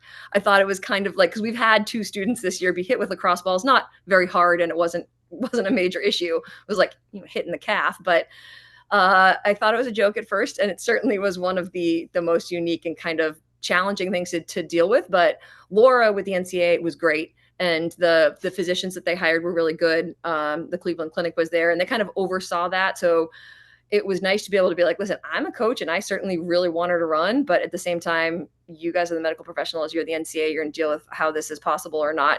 You guys tell us. And Crystal did a great job of conversing with them and advocating for herself and all of that. Coach, we know how hard the Triple Crown is. Not only did you win the Triple Crown, you did it at MIT. And when I was doing my research, and correct me if I'm wrong, is MIT the #1 university in the world? I think this past year it was ranked that way. Yes, it's usually within the top 3. Yep. So can you just talk about how special the student athletes, right? That's a big term, student athlete. It's not just athlete. And I know from experience, I had 2 different collegiate lives. One where I went to school to wrestle, and then another where I went back and I was a student. So the fact that Triple Crown, hardest university in the world, how did they pull that off? It is a lot of hard work, and they do. I think they're almost used to being at that constantly working level, that they're interested in so many different things, and that they're working so hard. I think that because they find such challenge in their daily life and academics, they also find that challenge and fulfillment in athletics. So they kind of go hand in hand. They're challenging each other in both of these, challenging themselves and each other in these realms, but it's just so different. You get to go to track and field and focus on competition, focus on being stronger, faster, jumping higher, throwing farther. I think it's very challenging for them because they have so much going on academically that they're focused on, that I think the biggest piece that's the hardest is the recovery and the time. So just spending the amount of time that you do in track and field and in academics, that they're up a little later than maybe they would want to be if they were just focusing on athletics, or they don't get as much sleep as they want to, or they've got a lab that they need to stand in for a long time. It's a very narrow lane as far as kids that can go there, right? Yep. Does the recruiting do itself at this point? No. Well, I think the inbound is definitely, it's huge. There's so much inbound, and it's really, really helpful. But being able to kind of cull that for who's academically a possibility kind of early on, so you don't spend a lot of time recruiting somebody that's just so far off the mark academically, because we don't have any power or any pull in the admissions process.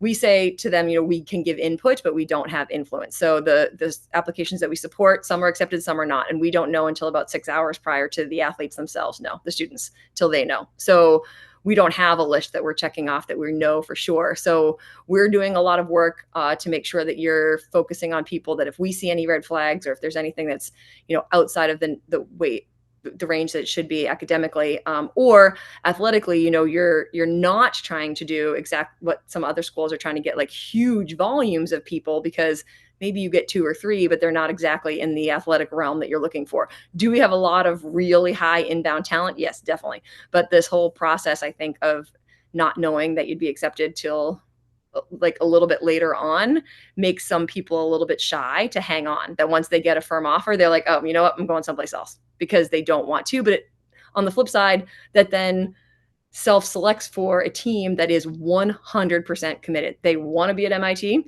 and they want to be part of the program. So that part of it makes for a really exciting team culture once they're here.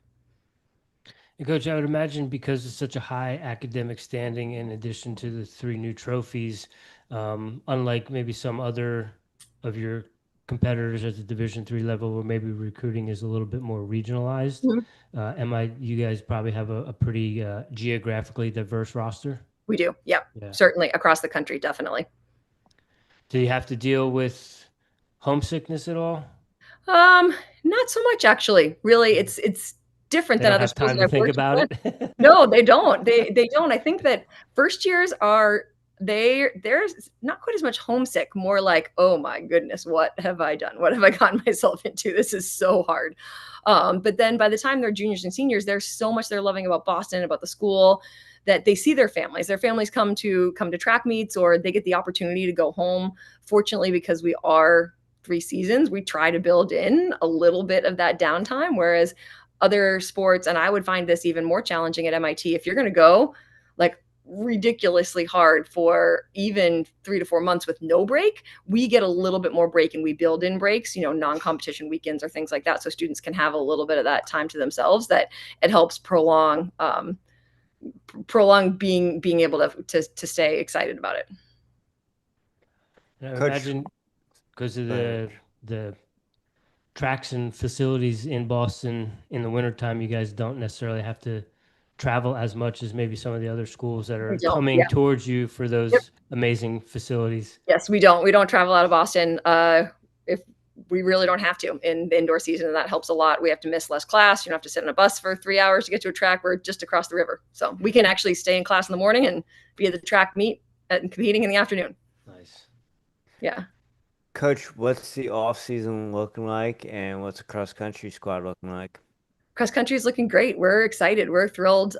We have a lot of returners coming back, especially on the women's side. Got a lot of returners coming back. We got 2 really exciting classes coming in for men and women. Not huge classes, but really great groups of people who are excited to be there. And I think certainly coming off the national championship for cross country, people are excited and wanting to do it again. Unfortunately, we do have a good group of people who competed last year that will be back, that will be running again. So we're rebuilding, and some really exciting freshmen to contribute, to add to that roster. So we're looking good. And the men's roster last year was young, and there were a lot of young guys who didn't end up actually racing in the regional or the national meet, but they have had really strong track seasons. So I think that they're ready to transition. That's always a different transition, I think, for the men from high school going to 8K is a little bit different, but it takes a little longer. But I think our guys are ready to go. When you took over the program at MIT, what drew you to wanting to go to MIT? Mm-hmm. And is it anything like you expected? It drew me because, I mean, I've been in the region for a really long time, and they've always been a strong regional team, kind of regardless of the division. You've seen a lot of what they can do on the track, but they have such a fantastic, well-rounded track and field program. They have all the events, they have all the throws, they have pole vault, all the jumps. And that was exciting to me as a track and field coach. I was a multi personally, and I think I've loved coaching and being involved in so many different events. And I like that in a track sense allows people to be excited about what a thrower is doing, be excited about what a jumper is doing. It creates a team culture that's a little different if you are only a very significantly one-sided program. So that's one of the things that drew me. And I think that the match for athletics and the mission of the institution really have to go hand in hand, I think, for athletics to be successful at any level, whether it's Division I, II, or III. And I think MIT certainly has that. Coach, as the director, you wear a lot of hats. Mm-hmm. You got a lot going on. Do you have an event group that you get to work with specifically? I do, yes. I coach the 200, 400, and 400, 800 groups. So I coach the long sprints and those who don't really go beyond 800 meters toward 15. They're really 4-8 specifically, and 2-4 groups, which I love. Really fun. So does that mean as a multi-athlete, you enjoyed the 800 meters? I got to the point where I didn't dislike it. I think I loved the 200 and the 400, but I didn't love the 800, I think, and would have if it weren't the 7th event, truly. And I'm curious, too, as the director, do you get to pass off the expense reports to someone? No, I have to do a lot of those myself, unfortunately. That's the question we always love to ask. Oh, yeah. I'm still doing them in our fiscal year. Their due date is tomorrow for my expense reports, and I still have 2 that aren't done yet. Okay. Well, we've got a couple more questions. We'll get you out of there so you can finish them up. I'm curious, Coach, Triple Crown. Mm-hmm. You know, as coaches, we, as 3-season coaches, we don't necessarily get a downtime. Curious, how soon after, if at all, were you already planning for next year's Triple Crown? it's hard not to think immediately about what you can do next year and who's coming back and who's graduating. But for us, we went into the week and we had graduation that Friday. So our students still hadn't graduated. We were proctoring finals Wednesday of the national championship. So for us, it was such a huge like relief for the students to be just done with their academics. And it helps. It helps to have that weekend where you're not in finals. And we were celebrating the seniors at that point. So I think it probably hit me in the middle of this past week because we've already been talking about our strength training for the summer, what they're doing in the summertime, and the incoming student emails have already gone out. So I think it was about middle of last week that it hit me. Okay. Is there anything about the program or the national championship performance that we haven't spoke on that you want our audience to know? I don't know. I think that for me, it was, I mean, the being able to win all three was really something exciting. And we didn't start the year intending for that. I think we spent so much of the fall realizing that cross country certainly could do it and they were doing really well. And same with indoor track, that by the time we got to outdoor track, we're like, oh, we really, really want to do this. And we actually had thought maybe going in, I had thought that outdoor track might have been our strongest season coming off of last year, that and cross country, because we knew we had most of the returners back. But track and field is so variable. There's just so much happening that for me, I think winning that 4x4 at the end, just to put a cherry on the top of it and realize that they were just so ready to be so dominant that even if points had been different earlier on, that we hadn't gotten some of the points that we needed, that 4x4 still would have been able to do it. Looking back on that, I felt I had a real sense of like, okay, they were just putting a stamp on it. They were ready to go. We were truly the team this year that could do that Triple Crown, even though it doesn't happen often. And I'm not expecting that it's going to be anything that is an easy thing to even strive for annually. But it's pretty special when you have a group of people that can do that. And they were there. They're ready to go.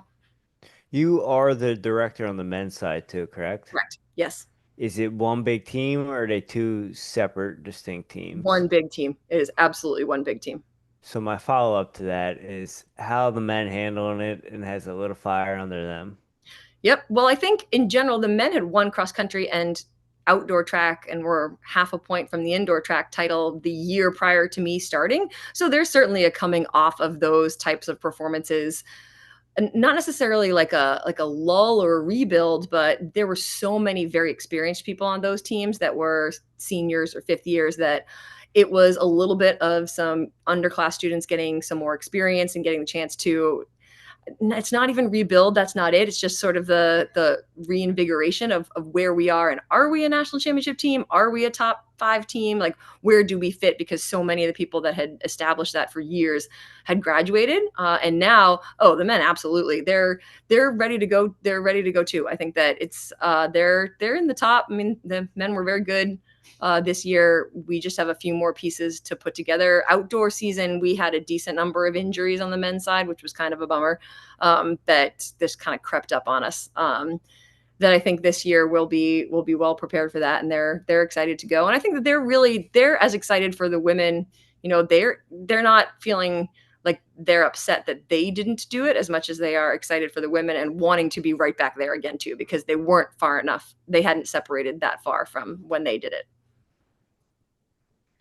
Coach, we do have some downtime. So what does Julie Heyde do with when she has a little bit of a break to unwind? Well, we are going, I have 2 little kids. I have a 6-year-old and a 3-year-old, and my husband's family has a house down on the New Jersey shore. So we're going down to New Jersey for Jersey. There you go. For a solid, 3 Where separate you going? weeks. Ocean City. Okay. Yep. So they're just outside Ocean City. We'll be down there several different week segments. And that's pretty much, we're going to have kind of a chill summer. My daughter's finished kindergarten. My little guy is still not quite, I mean, he's only 3, so not doing a ton of craziness for camps or anything, but spending as much time as I can with them because I'm gone so much. You got some future track stars on your hands? Oh, my son tells me he's going to be faster than the MIT people already. Yep. Oh, okay. Yeah. And my daughter, even when she was little, used to take cones out of my car and set them up in like an oval on the grass and start running. We have not been pushing that at all. Not at all. But they both really like it. And they like to come to the meets and see everything, see the teams. Do they get to be around the athletes a lot? They do. Yeah. Not nearly as much for practice because it's so late. We Yeah. practice in the evenings. But on the meets, yeah, they love it. They love coming to the practice to to track meets. That's awesome. Yeah. That's invaluable. Yep. So that's my plan. Just hanging out, playing with the kids for the summer. Coach, I have to ask, we saved this question for our New Jersey guests, but you said you do Ocean City in the summer. Is it pork roll or Taylor ham? Oh, neither. Touche. Touche. Yep. My husband does pork roll. His whole family does pork roll. But yeah, right. that's what they would say. For me, neither. All right. All right. Coach, I have to say thank you so much Thanks for for having me. that late response. That to me, that is all class. You could have been like, I don't know why I'm getting this. Nah, I'm not scheduled. No, I appreciate it. We appreciate No it so worries. much. And I had a really good time just diving into the program, diving into the Thanks. school. I knew MIT was an academic powerhouse. I didn't realize it was the academic powerhouse. They Thank are. you. Yeah. Yep. Well, thank you. Appreciate having you, being able to be on the show. Yeah, it was an honor and a pleasure. Enjoy your summer, and we look forward to following the program and the success and seeing that Triple Crown come through for number 2 for you. Thank you so much. Let's go. Let's Take go. care, Have a Coach. great summer. Thanks. See you later. Bye, Coach. There you have it, Richie Rich. Another one in the books, ladies and gentlemen. We did our D2 roundtable last night. We're hitting you with D3 tonight. Special guests. Want to thank all of our guests from Coach Buchholtz, Coach Davis, Coach Schneider, Coach Dimit, and closing out with Coach Heyde. Man, these have been fun. Yeah, been fun. And again, we say we did this for our younger selves. It would have been good to hear all these Division III, Division II coaches when we were in high school to hear the perspective on the school. We just did 9 in 2 nights, and we got a lot of the same as far as how they navigate the waters of Division II, Division III. And honestly, Rich, I was never educated on Division III, right? We always think, oh, you can't get money at Division III, but chances are it might be one of the most affordable options you have. Yeah, and you might get the opportunity. We had 2 teams tonight. Both had Olympians on staff. Yep. So And if you're wicked smart, got that MIT you like education apples? for you. Yeah. I got a number. How do you like them apples? All right, ladies and gentlemen, we do really appreciate you joining us this evening. We hope you got as much out of this as we did. That is it for us this week. So enjoy the rest of your week. Have a great weekend, and we will see you back here next week. Who we got next week? Who we got next Let's see week? here. 16. Oh, we got a special one. We got right, we got 2 on Monday. We got Phil Liggett, and then we have Chris Noddy on Wednesday. Am I missing someone? Do we have 3 next week? And we or have 2? Coach Bonaventuro, number 2 from Stevens, joining us. So we'll do a little bit of wrestling, and we're going to hit you to start the week off with that Tour de France preview. Oui. Can't wait to talk to Bonjour. our friend Phil Liggett. That's right, ladies and gentlemen. Bonjour. We will see you on Monday. Well, it'll be an early one, too, because Phil's over in England. So we'll be coming at you Monday morning.